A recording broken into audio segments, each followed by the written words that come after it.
We was trying to build a list of our favorite rom-coms this year because we were like, okay, year ending, let's give them something to look back at. A year in review, okay?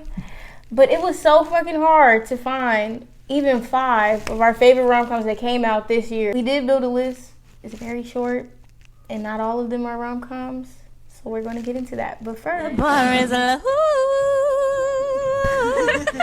A lot of stuff was supposed to come out this year that was pushed back. Okay. So I feel like that's part slack. of it. Yeah, that's part of it.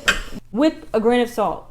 Here's how we felt about 2023. My favorite thing about love was Queen Charlotte. I will stand with you between the heavens and the earth. I will tell you where you are. Do you love me? I love you! From the... If you have seen Bridgerton, it's like the prequel. Yeah. So the queen in Bridgerton, it's about her and her love story. They built the fuck out of that love story. Really did. It really was good, like crying. I don't know, I haven't rewatched it. That's the only thing I realized. It was really intense. You know, I actually started to rewatch it, and I was like, I almost couldn't do it. And by almost, I mean I genuinely didn't finish it. I watched the first episode, and I was like, I need to be in the right mindset. I'm a George. Come. Hide from the heavens with me. Bridgerton ate the fuck down. That is top romantic series of 2023 for sure. Yeah. My favorite thing that I watched this year, I would say, is The Bear. System. This is your brother's house. I was running it fine without you. Why didn't you leave it to you then? Not about love. There was a small little romantic storyline, which I feel like I actually didn't really like. I feel like across the board, it's just such a good show. Like the acting, the storytelling, like the storyline, all the character development. I also feel like it had a very clear creative vision. Like I never really seen a show like that, the way they shot and edited it. It really like had its own unique feel. What is The Bear about? I never seen it. You gotta give it to me in a way that's gonna make me want to watch it. Okay. Okay. It's about a family. It's about a restaurant in Chicago. A family, they've got some problems. His brother died. The restaurant for one is like failing. Every character has such good storyline and like such a good arc, and like you can actually see them develop. But then it's like they're still very much imperfect people. Yeah. You know, it's like, but you're rooting for them. Like it feels real. It feels real. Like he's like one of those characters where you're like, no, Carmi, why are you doing this? But you're like so much rooting for him. No, that's a sign of a good show. Yeah. If you're invested to where you like believe in the characters Yeah. and want to see them do good. We're gonna stay on a romance tip. It's rom-dram, I feel like. If y'all seen Black Cake, For the rest of my life, I'm gonna keep looking over my shoulder. What are you running from? it's about a mother who like has a past that she's hidden from her kids their whole life. Like they don't know shit about her past. She actually like lied about whatever they know about her past is all a lie. Dang. She left them voice note for them to know about her past. So now they figuring out hella shit about just everything about her that they didn't know. And it's just bringing up hella emotions for them as children. It's some surprises. It's just like hella crazy shit going on. It's interesting, it's good, and it feels like familiar. I will say the actor or the daughter irritates the dog shit out of me. Maybe she won't irritate you. Yeah, be prepared. What kind of shit is this? Like I'm in the twilight zone now. Don't let the back door hit you. We gotta go. They clone Tyrone. I loved that movie. It was so good, y'all. I just love movies that are thought out and that make you think. So that's a movie that makes you think, and it's also funny. Got Jamie Foxx. They Clone Tyrone was good as fuck. If we talking about animation, Spider-Man Across the Spider-Verse, okay? Underrated rom-coms this year, though. I would say Rye Lane was my top one. I agree. Meet my ex for the first time since the breakup. And you're still calling it the breakup. I thought we were fine. We were better than fine. We moved in together. We had Hamilton tickets. It's a serious commitment. It's my favorite new rom-com that I watched for sure. Yeah, it had like movie magic vibes. It was magic. I felt like you were very taken into the whole world. You know what I mean? No, and for I real. like that feeling. When you watch a movie and you feel like you're someplace else. You was inside this like gritty but also quirky And like colorful creative. but kind of dirty. Yeah, exactly. And I feel like that's a good example of a really simple storyline. Yeah. But they did good character development, and you were really like invested in each of their stories. Yeah. So you just kind of watch them like go about their day. So when we were thinking about what we liked about 2023, I feel like we also noticed a lot that we didn't really like. These are some of the things that we feel like there is room to improve upon. There we go. First of all, constructive criticism. I feel like there is a little bit of a lack of originality. That's facts. It feels very formulaic a lot of the time, and like literally. True. They like obviously all to a certain extent follow a pattern.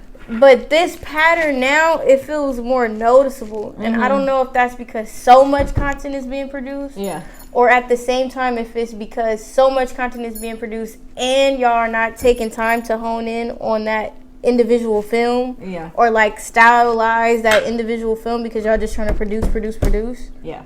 But like there's a lack.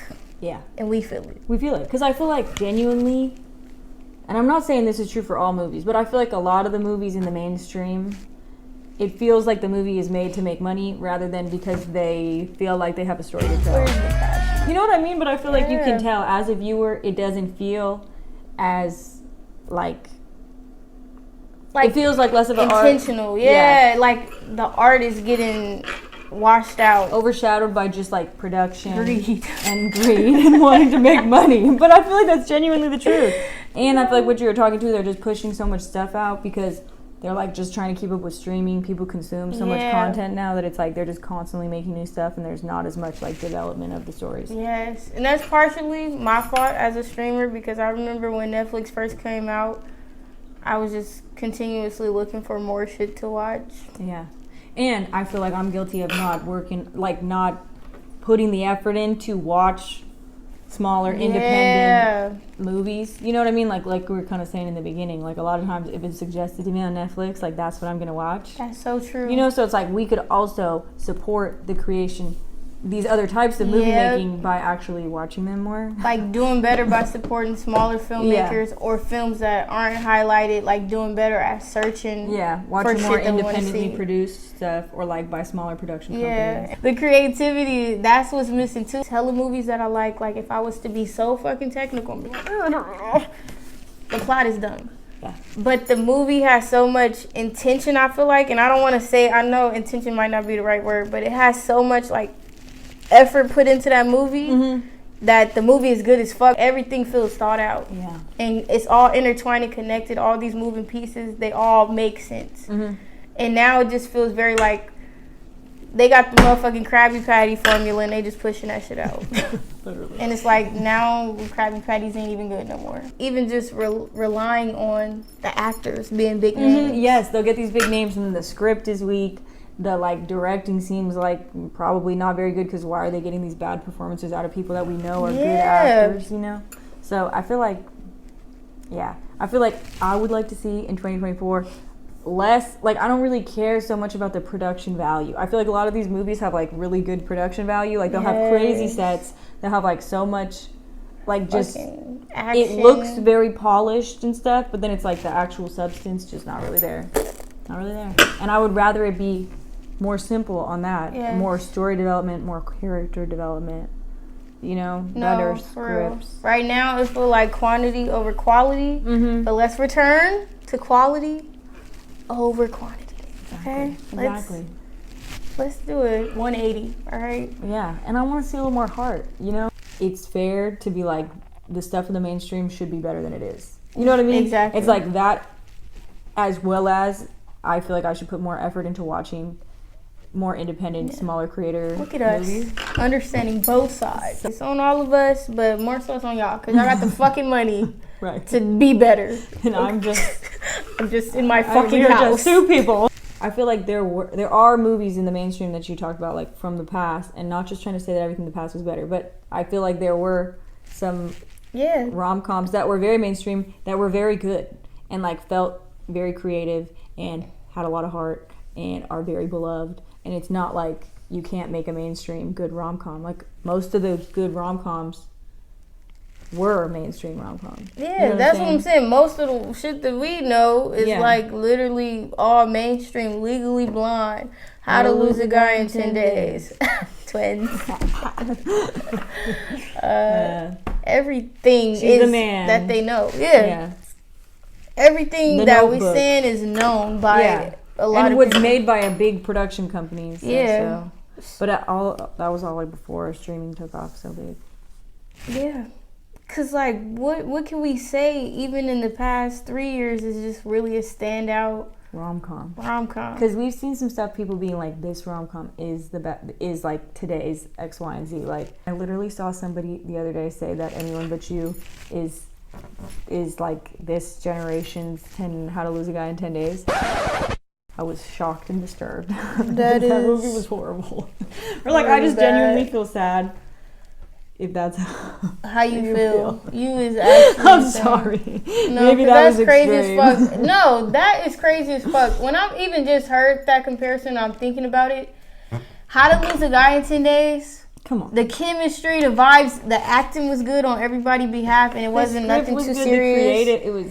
And if I'm thinking about Anyone But You, I still am mad that I spent my $12 on that movie. Genuinely. And the acting was so bad from like multiple people. So bad. Not everybody. And the script was just trash. I don't know if they be trying to relate too much to like this new era. Yes, that's what's so painful about it. But it's like you're not really relating for real. Like this shit is not translating. But maybe it is because this bitch is on TikTok talking about it. No, but I feel like sometimes people just say that. I don't even know if I believe them. I know, that's what I'm saying. Here's what we would like to see more of going forward. Okay, look at my fingers.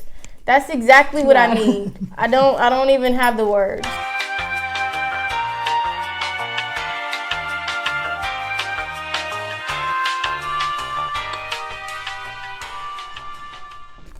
More development, more love, more creative expression. Like, and this is not just for y'all, this is for me. I need more creative expression, more love, more development, more intention, more this. Okay? Be the change you wish to see. Thanks for watching our 2023 wrap up. We hope that we have so many good movies and shows to talk about in 2024. Or if not, then we'll be here for the critiques.